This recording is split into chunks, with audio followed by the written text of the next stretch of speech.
guess you could say that my learning journey began the moment I was born. I came into this world fortunate enough to already have a big sister who had figured out some things for me already, and to two overwhelmingly loving parents, if a touch overprotective. We were a young family. My parents had married at 21, and my sister and I came during the first 3 years of their marriage. We were all figuring out this life stuff together, and it was wildly fun. I remember going to my grandma and grandpa's house, my grandmother young and spry enough to teach us how to pole vault across their ditch, how to row a boat from the beach outside their house, how to protect yourself from bears when we went blackberry picking.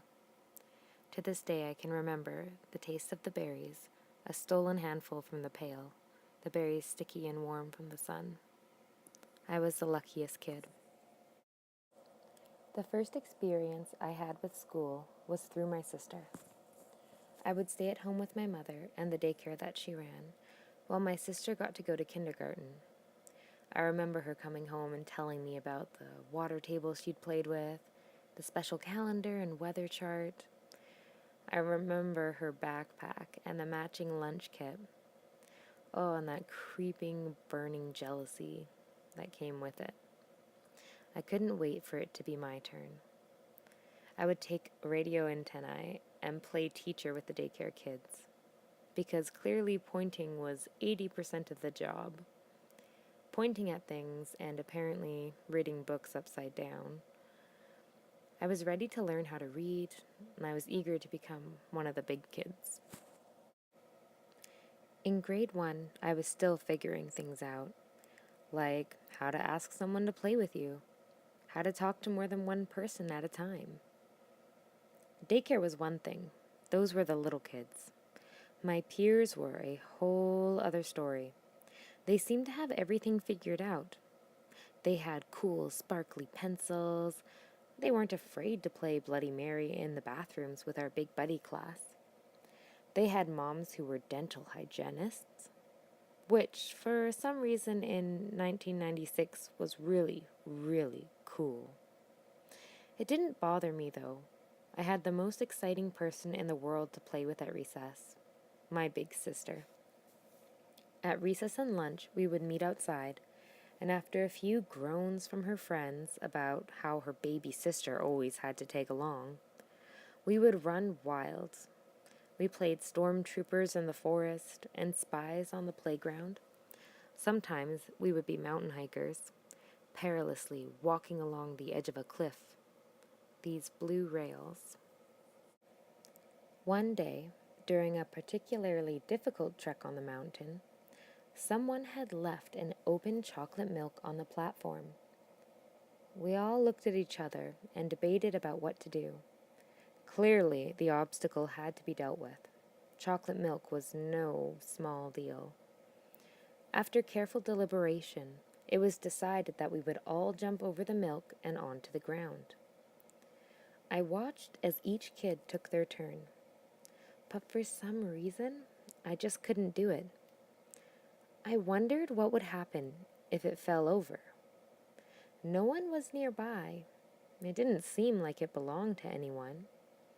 Would some omnipotent being strike me down if I spilled the milk? Curiosity won out.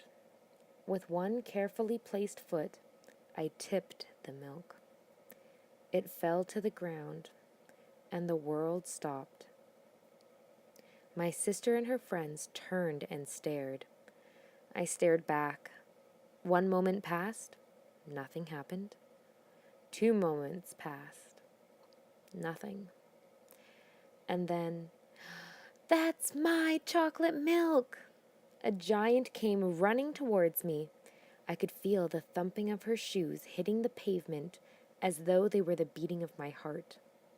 She seemed big, huge, ginormous. She wasn't a kid. She was a 5th grader. And her mother was a lawyer who was going to sue me. Being a kid can be really tough sometimes, especially if you're still trying to figure out that social aspect. It was something I struggled with for a few years after that first incident as well. I was very shy to talk to other kids. I never liked imposing on group play. I was very introverted. But in that, I got the opportunity to explore what it was I liked about learning. I loved reading and going on adventures in my own head. I loved writing and trying to evoke those imaginations in others.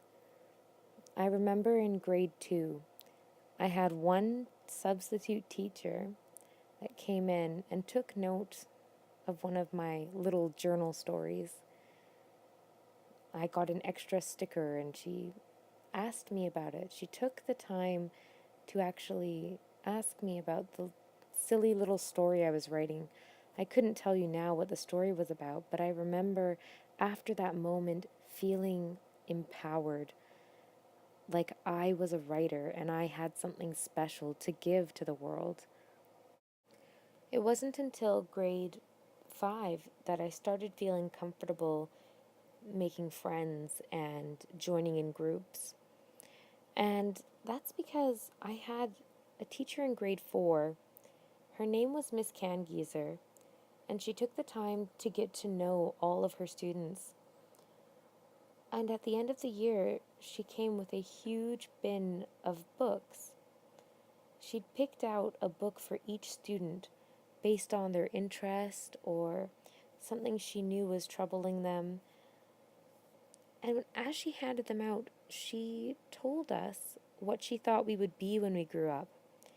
And I remember getting mine, The Secret Life of Amanda K. Woods, this beautiful blue book. And she said that she thought I would become a teacher. My whole world changed then. I had never thought of myself as someone who could talk to large crowds of people, someone who could inspire others the way she had inspired me. To be like her was the biggest compliment anyone could have given me. She was my idol. She was my biggest role model in my early life, besides my family. And after that, I couldn't think of doing anything else. I've recently looked back and found an old journal entry from when I was 12. It was my to-do list for life. Item 1, marry my crush. Item 2, live with them on a farm. And then there was a map of that farm and exactly where the certain vegetables would grow. And then for my career, my wish was to become a teacher. Not just any teacher, but a grade 4 teacher. Because I wanted to be Miss Kangieser to the next Brittany O's. I wanted to make sure that I would be there for someone who was a little shy, a little under the radar, and help them become their potential. And that's why I want to become a teacher. Bring me to your house, tell me sorry for